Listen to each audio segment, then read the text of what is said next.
مجھے ابھی بھی یقین نہیں آ رہا تھا کہ میرے ساتھ اتنا بڑا دھوکا بھی ہو سکتا ہے۔ ڈاکٹر کہنے لگی کہ ایسا کچھ بھی نہیں ہے، یہ آپ کی بیوی کی رپورٹ ہے، وہ پچھلے 2 ماہ سے حاملہ ہے۔ یہ سن کر تو مجھے لگا مجھے اگلا سانس ہی نہیں آئے گا۔ یہ کون سی حقیقت ہے جو مجھے معلوم ہو رہی تھی؟ پھر مجھے یاد آنے لگا وہ شادی کی رات بہت رو رہی تھی، اس کا مطلب اس کا کسی اور مرد کے ساتھ چکر تھا، اور وہ اس حد تک پہنچ گیا تھا کہ وہ حاملہ ہو چکی تھی۔ میں نے اپنے چکراتے سر کو پکڑا تھا، ہسپتال میں رکنا میرے لیے ممکن نہ تھا۔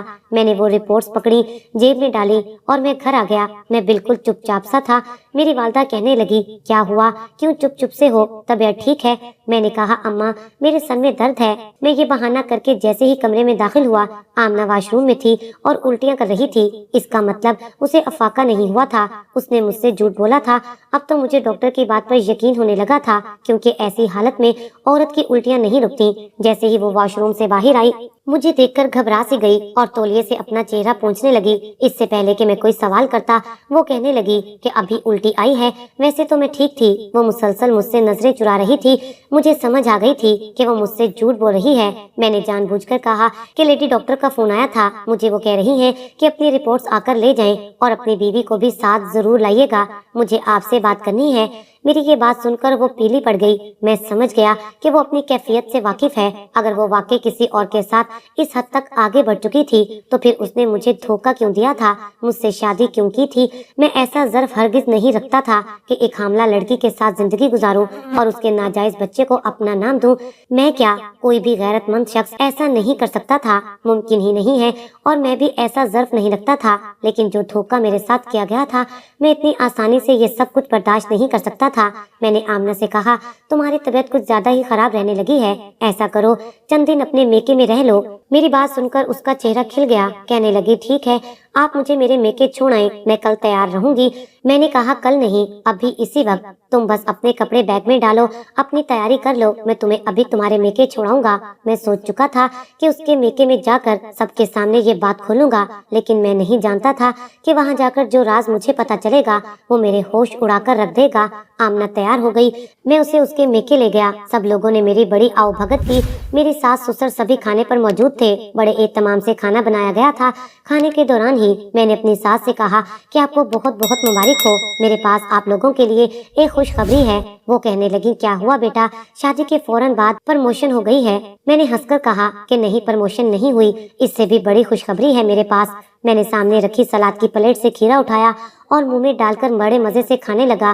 میری ساس نے کہا اچھا چلو سنا بھی دو، کیا خوشخبری ملی ہے؟ میں نے کہا آپ نانی بننے والی ہیں۔ یہ بات سننی تھی کہ سب لوگوں کو جیسے سانپ سونگھ گیا۔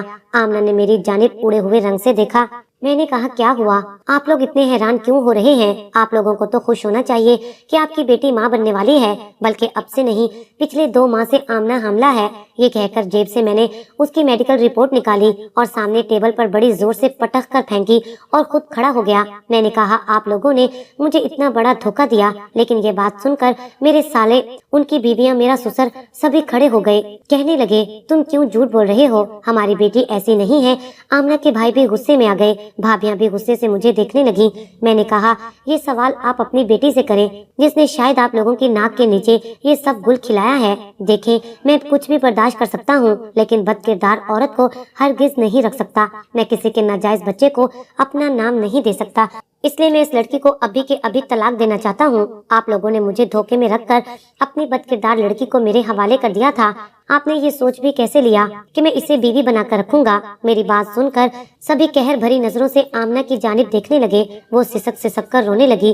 میں نے کہا آمنہ میں اپنے پورے ہوش و حواس میں تمہیں طلاق دیتا ہوں۔ ابھی میں نے یہ لفظ ایک ہی بار دہرایا تھا جب میری ساس فوراً سے اٹھی، میرے پاس آئی اور میرے منہ پر ہاتھ رکھ دیا، کہنے لگی خدا کے لیے اس سے آگے اور کچھ مت کہنا، پہلے میری بات سن لو، میں تمہیں سچ بتاتی ہوں۔ یہ کہہ کر انہوں نے میرے منہ سے ہاتھ ہٹایا، پھر کہنے لگی کہ یہ اس وقت کی بات ہے جب تمہارا رشتہ آمنہ سے طے ہو گیا تھا۔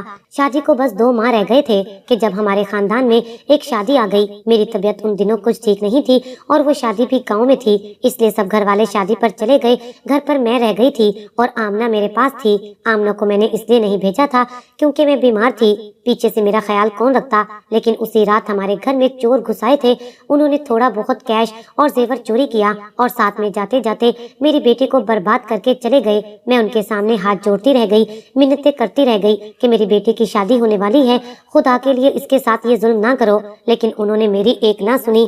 میری بچی کا کوئی قصور نہیں ہے، یہ ایک حادثہ تھا جو اس کے ساتھ ہوا تھا۔ آمنہ بے تحاشا رو رہی تھی، کہہ رہی تھی کہ اماں اس رشتے سے انکار کر دیں، میں اب مبشر کے قابل نہیں رہی ہوں اور میں کسی کو بھی دھوکہ دینا نہیں چاہتی، لیکن میں نے آمنہ کی زبان بند کروا دی تھی۔ میں نے کہا تم چپ رہو، کچھ نہیں ہوتا، اللہ تمہارا عیب چھپانے والا ہے، اس میں تمہارا کوئی قصور نہیں ہے، لیکن میں نہیں جانتی تھی کہ ایسا ہو جائے گا۔ شادی سے چند دن پہلے آمنہ کی طبیعت خراب ہونے لگی تھی، لیکن مجھے یہی لگا کہ شاید شادی کی وجہ سے پریشان اور خوف زدہ ہے۔ پھر میری ساس نے کہا کہ میں نے تم سے کچھ بھی جھوٹ نہیں بولا ہے، اگر تمہیں یہ لگتا ہے کہ میری بیٹی قصوروار ہے تو ٹھیک ہے، تم اسے طلاق دے دو، لیکن اگر تم یہ سمجھتے ہو کہ میری بچی بے قصور ہے تو خدا را اسے طلاق مت دو۔ اب میں سمجھ نہیں پا رہا تھا کہ میں کیا فیصلہ کروں، اس لیے میں وہاں سے واپس آ گیا۔ مجھے جب میری والدہ نے اکیلے آتے دیکھا تو آمنہ کے بارے میں پوچھنے لگی، میں نے کوئی جواب نہیں دیا۔ 3-4 دن میں یہی سوچتا رہا کہ میں کیا کروں، میں کیسے ایک ایسی عورت کو اپنا سکتا ہوں، بے شک اس کا قصور نہیں ہے، لیکن قصور تو میرا بھی کوئی نہیں ہے، پھر میں کیسے ایسی لڑکی کے ساتھ زندگی گزاروں۔ اس دن ڈاکٹر مجھے بتا چکی تھی کہ آپ کی بیوی بہت کمزور ہے، اس لیے ابورشن کا مت سوچیے گا، کیونکہ جتنی بے یقینی سے میں اس سے سوال کر رہا تھا وہ سمجھی کہ شاید میں ابھی بچہ چاہتا ہی نہیں ہوں، اس لیے اس نے مجھے یہ کہا تھا۔ مجھے سمجھ نہیں آ رہا تھا کہ میں کیسے اس بچے کو اپنا نام دوں، میں اتنا بڑا باظرف ہرگز نہیں تھا۔ پھر میں نے سوچا کہ مجھے اپنی والدہ کو یہ بات بتا دینی چاہیے، کیونکہ میں ابھی تک فیصلہ نہیں کر پا رہا تھا۔ جب میں آمنہ کے بارے میں سوچتا تو مجھے وہ بے قصور لگ رہی تھی، کیونکہ اس میں اس کا کوئی قصور نہ تھا، جو کچھ ہوا تھا اس کے ساتھ زبردستی ہوا تھا، وہ بالکل معصوم تھی، لیکن قسمت کے ہاتھوں بہت بڑی چوٹ کھا چکی تھی۔ لیکن جیسے ہی مجھے اس کے وجود میں پلنے والے بچے کا خیال آتا تو میرا خون رگوں میں آگ کی طرح سے دوڑنے لگتا۔ میں جتنا اس کے بارے میں سوچتا مزید الجھتا جا رہا تھا، اس لیے میں نے اپنی والدہ سے ہر بات کہہ دی۔ بڑی خاموشی سے انہوں نے میری پوری بات کو سنا، پھر کہنے لگی، جو حالات تم پر آئے ہیں اس کے لیے بہت بڑے ظرف کی ضرورت ہے، لیکن اس بچی کا کوئی قصور نہیں ہے۔ میں ہرگز تمہیں یہ مشورہ نہیں دے سکتی کہ تم ایسے حالات میں اسے چھوڑو۔ میں خاموشی سے اپنی والدہ کے چہرے کی طرف دیکھ رہا تھا۔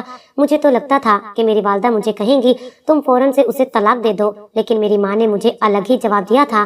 وہ کہنے لگی کہ اس مظلوم لڑکی پر پردہ ڈال دو، اللہ تم سے راضی ہو جائے گا۔ میں نے کہا اماں اور وہ بچہ؟ تب میری والدہ کہنے لگی، وہ بھی اپنی ماں کی طرح بالکل بے قصور ہے بیٹا، اسے تو معلوم ہی نہیں ہے کہ وہ جائز ہے یا ناجائز، اسی لیے اگر تمہارا دل نہیں مانتا تو تم وہ بچہ مجھے دے دینا، میں پال دوں گی، ہو سکتا ہے اللہ مجھے اس کا اجر دے دے، میں اسے ایک اچھا انسان بناؤں گی۔ اپنا دل بڑا کیا اور آمنہ کو اپنے گھر لے کر آیا۔ 7 ماہ گزرنے کے بعد اس نے ایک بیٹے کو جنم دیا، اور جب میں نے اس کے بچے کو اپنے ہاتھوں میں پکڑا تو میں بری طرح سے کپکپا رہا تھا، کیونکہ وہ بچہ میرا نہیں تھا، لیکن بے تحاشا رو رہا تھا اور میری آنکھوں سے آنسو بہ رہے تھے، لیکن میں نے اس بچے کو سینے سے لگا کر اپنا لیا تھا، کیونکہ واقعی وہ بچہ بھی آمنہ کی طرح بالکل بے قصور تھا۔